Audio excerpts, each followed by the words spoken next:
Hi everyone, welcome back to Lisa's Love and Light. Happy Monday to you all. I can't believe the weekend goes so quickly, guys.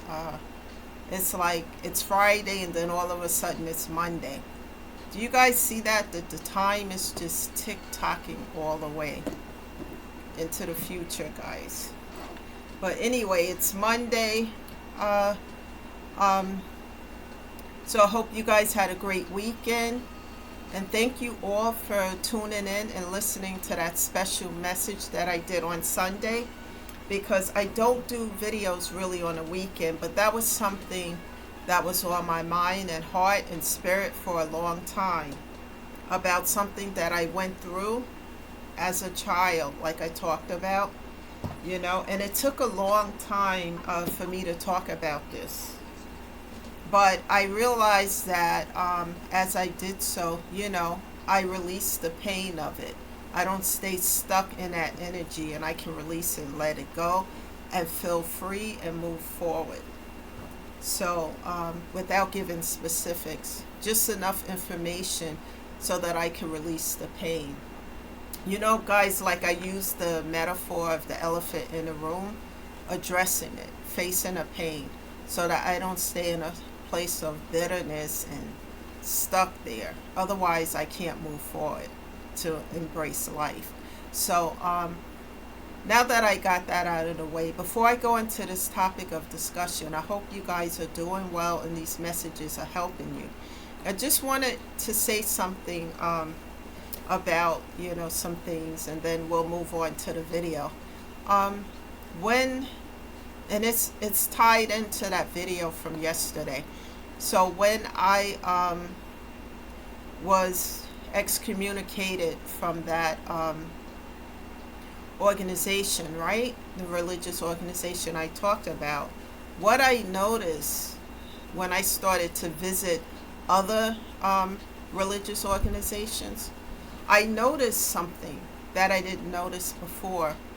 What I noticed is that the other religious organizations that I visited had soup kitchens. I even volunteered at one a few years ago. But what I'm trying to say is that they had things set up for people who fell on hardship. Life happens, things happen. So they had things in order. Like if someone had children, was a single mom, and they didn't have enough money for food, they had a food pantry. They had a soup kitchen where they served breakfast and lunch, and I believe dinner at the one that I volunteered at, to help people. And they really, really, genuinely was helping folks. And then they had resources to help people. I mean, this was like, guys, this particular religious organization, it was like really, really, they had things set up so well. They even invested in having showers for people who didn't have any place to stay. They can have showers there. They can eat there. And then they have resources like a career center to help them get back from A to B to C. And I'm like, I was so impressed with this. And then I started to have a conversation with a friend yesterday, who's no longer part of that organization. And then it was like, as she was talking, bingo, we never had that with the organization that I grew up in. There was never any soup kitchens. There was never any food pantries. There was never any resources or services for those who fell on hard times. They were told, oh, well, pray to God and, and see what happens, basically. So there was never any resources, but people were still expected to put money in a contribution box. They could be worried about how they're going to pay A, B, C, and D. Maybe they were worried about how they're going to pay their rent, how they're going to pay their light bill, how they're going to do A, B, C, or D. But they were still yet expected to put money in a contribution box. But yet there were no resources or services available at that particular religious organization to help them. And then I started to say, wow, when Jesus was here and he was on Mount Olive, he fed the people with fish and loaves of bread. He even realized that the people who came to hear him speak needed to eat. And then I started to put pieces together and realize, what's authentic and what the other stuff is about. So that video yesterday was really something that I needed to do so that I can release all of that stuff, how I grew up. And there's a lot of organizations out here who are authentic and really help people, and then you have the takers. So you have to really look into it and see what's what before you put all your eggs in one basket, is what I'm going to say about that. So guys, with that being said, keep in mind I'm not a therapist, I'm not a social worker, and I'm not a counselor. I talk from a space of my personal experiences and everything that I went through and how I overcame instead of succumbing to these painful trials and tribulations, and putting my faith in God and staying in prayer. The key factor is to keep going, to persevere through these things, because these things are not going to last forever. The topic of discussion today is love yourself and value your peace and self-worth. Love yourself and value your peace and self-worth. And it took me a long time to get to this point, guys. If you're feeling that, with that low self-esteem, you're not good enough, or etc. I've been there, and I was stuck there for a long time due to toxic connections and verbal abuse and etc. Those things will put a chokehold on you and make you feel less than zero. When an entire community come against you with vicious lies and gossip because of one person who perhaps you may have walked away because you see that they wanted to continue to be toxic and controlling in your life, and you decided that you didn't want that anymore, so you walked away from it, and that person is angry. You did no wrong to them, you just left the situation, but they became angry, vengeful.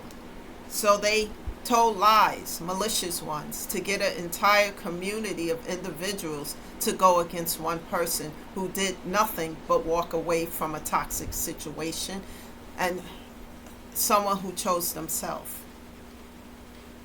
Stalking you to try to instill fear due to lies and gossip. I mean, guys, I've gone through it. And in most cases, when you walk away from something that no longer serves you, that's not for your highest good, you have a choice in a matter, and you say, this is not working out for me, or etc. Or let's say that person left you to go for something else, and then that something else that they left you for didn't work out. That connection that they went towards didn't work out, so now they figured they're gonna do a rebound and come back to you.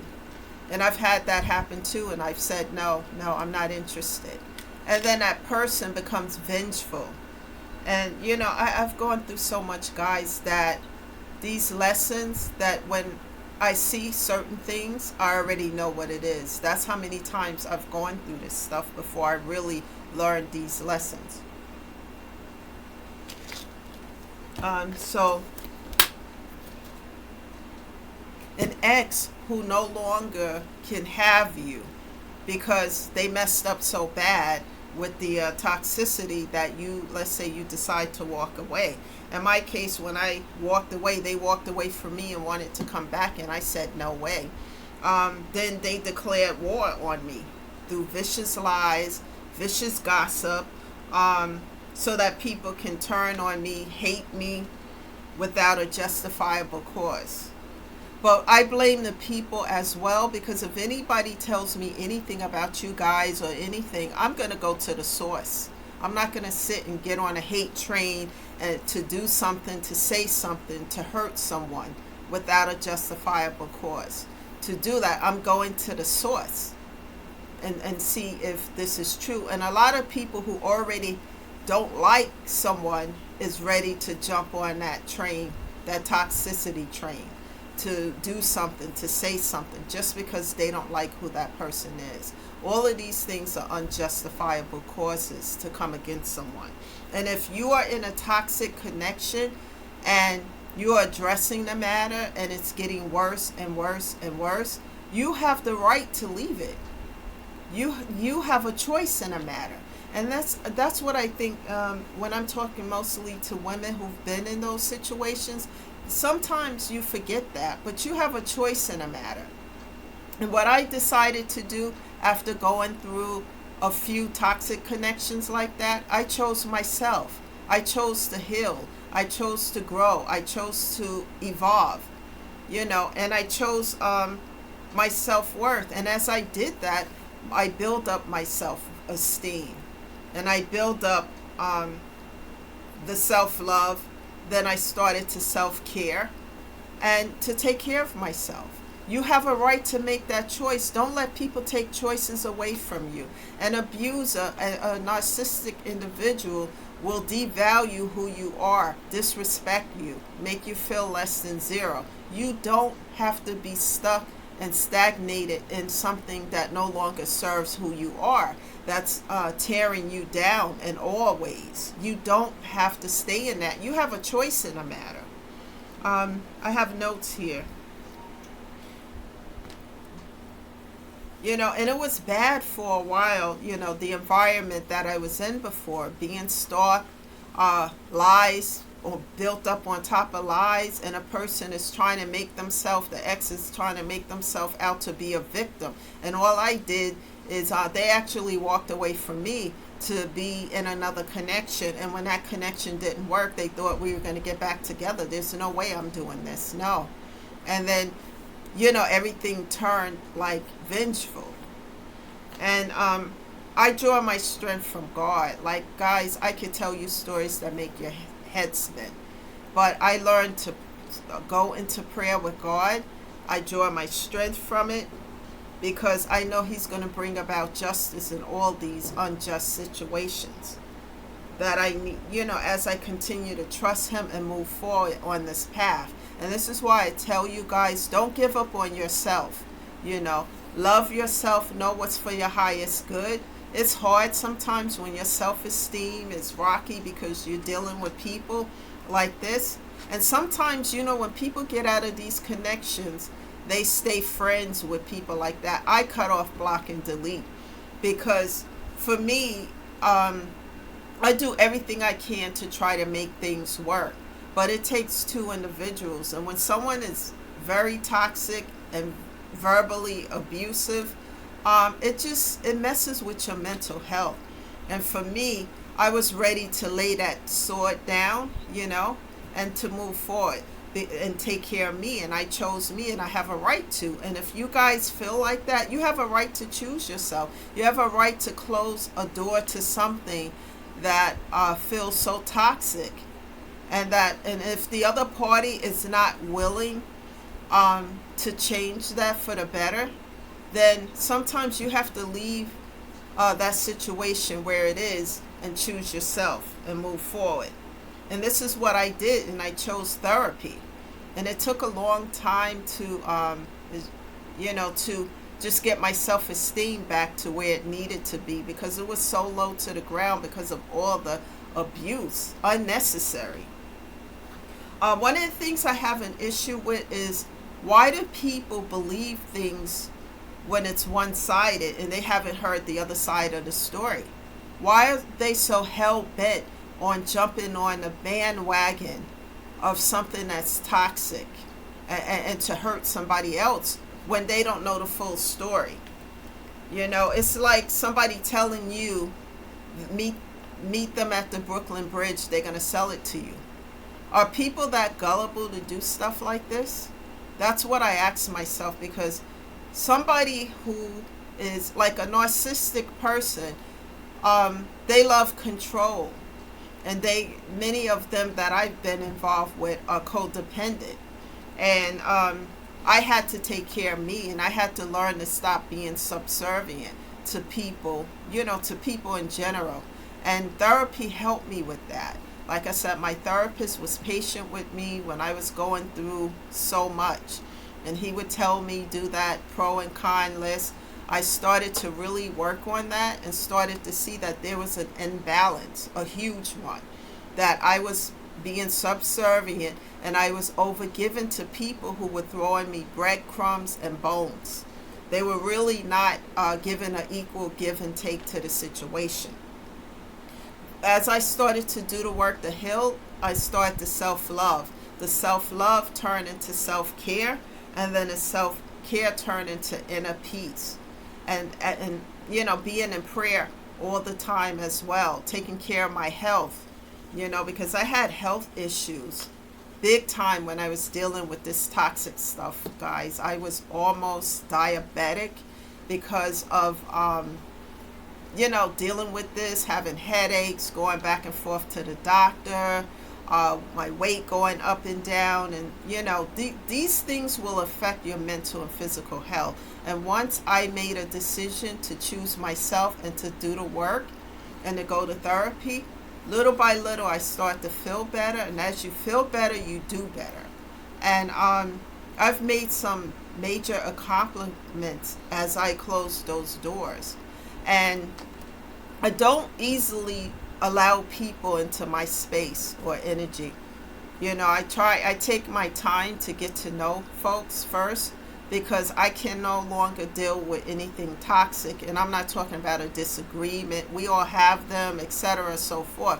I'm talking about verbal abuse, negativity, putting a person down, disrespecting them, saying whatever, however. I no longer deal with that. When people do that, I set strong boundaries. It's important to set strong boundaries, because these things can leave you feeling broken. And if you're in a place where your self-esteem is shot down to the ground, it's very hard to heal, to grow, evolve, especially if you're still around these type of folks. That's why I had to choose myself, close these doors, build up again. What's not built on what's not built on solid foundation will crumble eventually. And when someone is in your life for the wrong reasons, it's not for love. They're there because they're codependent on you for whatever reasons, and they think that you're supposed to be subservient to their needs and wants while neglecting your own needs. For me, it's time to choose myself. And I'm talking to whoever might be going through something like this. You have a choice in a matter. Never allow anyone to take your choices away, because they're taking your power away. And when that pain that I went through was one of the worst things. I mean, it was so hard, but I learned as I continue to move forward to turn that pain into power into purpose, to not only help myself but to help other people. Because if I can do it with the help of God and not having friends or people around me to motivate and encourage me, you guys can do it as well. It's not easy, it's not easy at all, but as you keep going and taking a step, even if it's a half a step, and ask God to help you, stay in prayer, ask God to help you, you're going to start seeing God help you as you keep going and going and going. Because that's my own personal experience, is as I continue to move forward, God started to open up new doors as I close old doors. It's hard, because if you've been, like, I've almost been with somebody for 10 years, and that person was so toxic and verbally abusive, and and it got to the point where my self-esteem was so low, and one day it was too much. I just said, I can't do it anymore. I can't do this. And it really came to an end. And as I build up again, I start to feel better, because I don't have anybody there to argue with me, to tell me I'm less than and I should do A, B, C, and D. I mean, it was so bad, guys, that one time I had a glass of wine and I had a piece of brownie with it. an argument occurred because I had a glass of wine with a piece of brownie. You're not supposed to eat that together. Blah, blah, blah. Any little thing would just feel so overwhelming. It would be like walking on a tightrope, and I stayed in it. A part of me was afraid because of things, the threats that were being put out there. And then one day I just couldn't do this anymore. I had to choose myself. And as I did that, it was not easy. And I'm talking to anybody who might be going through this. One day at a time, one step at a time. Therapy is where I started because it's so important. But all of that happened as you do the work to heal. Love yourself, guys. When you love yourself, you know what's for your highest good. And you're not going to accept any old thing or situation. You're not going to let people tell you you're less than zero. And all these things are toxic and abusive, and it affects your mental and physical health. And you don't have to stay in these connections, regardless of what they're telling you. You've been together 20 years or whatever. But if it's verbally abusive and it's not for your highest good and it's affecting your mental and physical health, and more importantly, the person who is you're in a connection with, who's bringing all this toxicity to the table, if they don't want to do anything like couples therapy or they don't want to make changes for the better, then in my case, what I had to do is leave the person where they are and then go and choose myself and do the work on me so that I can heal, so that I can be in a better place. And as you do the work to heal, you build up and restore your self-worth. And as you learn your self-worth and through self-love, you see these things, because you've already gone through it, and you know what your worth is. You know what's for your highest good, so you're not going to choose and repeat these lessons. Like I always say, guys, people, situations, circumstances come into our life for a reason, a season, a lifetime, or a lesson. And if unlearned lessons continue to happen, each time that lesson come around, it's going to be worse than ever. So learn these lessons, choose yourself. It takes a lot of courage, but go into prayer with God, ask Him to help you, and don't just sit there. Take steps, even if it's a small step. It's a step. And as you continue to go and keep doing so, you will see the progress. It won't happen overnight, but you will start to see it. And one of the things that was difficult for me is losing people out of my life, doors closing. But what I realized is that these people were not in my life for any good reasons. But as those doors get closed, God is over here opening up new doors over here with better situations, better people who are, meant to help me to grow, heal, and evolve, to motivate me. It's important to close doors that no longer serve you, or at least set boundaries, some strong boundaries. Because if you continue to allow the toxicity in, then you can't focus on your healing and growth. It's so important to do that, because as you heal and grow, you do better, and your peace of mind starts to grow as well. Because you get rid of all these health problems and issues as you close the doors to these things that no longer serve you, and that's bringing issues in your life. Like I always say, guys, it's better to be at a place of peace than broken down into pieces. That's the message today. Share it with others. Continue to show up here Monday through Friday.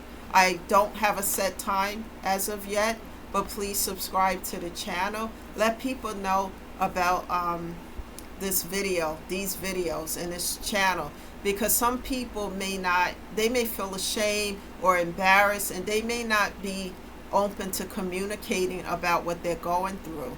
But if they show up here and hear these messages, perhaps they will hear something that is beneficial and help them with their own circumstances, so that they can grow, heal, and evolve as well. Thank you guys again. This is Lisa, shedding love and light. Do something on a daily basis for yourself. so that you can stay in a place of a good mental health, physically and mentally. Well, I'll be back sometime tomorrow, guys. Don't forget to subscribe to the channel, and have a great Monday, and I'll see you again tomorrow. Bye for now, guys.